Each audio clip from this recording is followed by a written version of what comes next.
thankfully, a Webster County guy replaced me as district attorney in my last job. Mr. John Weller from Port Mississippi replaced me, and I do have a little bit of Webster County ties. I'm not from here, but my wife is from here, born and raised here in Webster County, and her grandparents, and they come from the east and the west side of the county. So I feel at home when I'm in Webster County, and I thank you for having me today.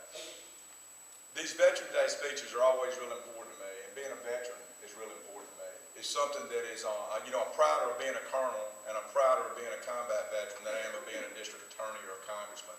Those things were harder to achieve, being a colonel and getting that war college degree. Those things are important. But people often ask me, especially some of the young soldiers or young kids, and they'll say, why did you choose to serve in the military? And I can tell you that answer today, just like I could have, and I'm 49 years old, just like I could have 44 years ago. Because when I was about 4 or 5, I remember going to Neshoba Baptist Church in Neshoba, Mississippi with my grandfather.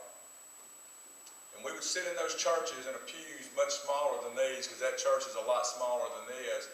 But they would say, would all the veterans stand up on Memorial Day and on Veterans Day?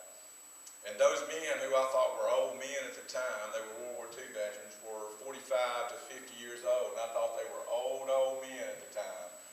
But I always knew, they were farmers, most of them, and they were bent over from hard work. And y'all know what that's about, hard work, where you're bent over and you can't stand up straight, and you got a little hitch in your walk.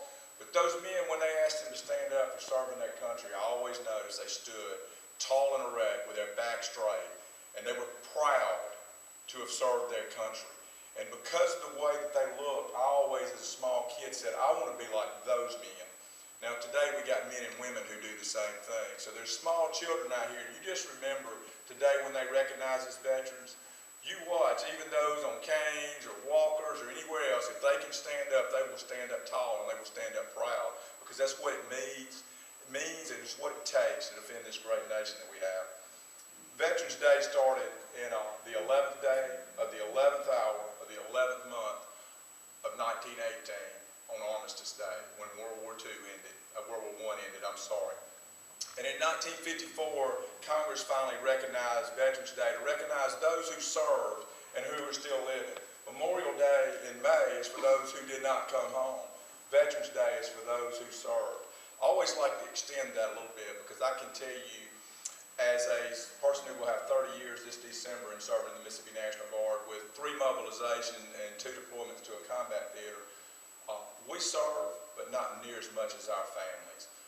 My wife raised children while I was gone. She built a house while I was gone. So it's not just to thank veterans to me, it's to thank the family of those veterans who sacrificed just as great as we did.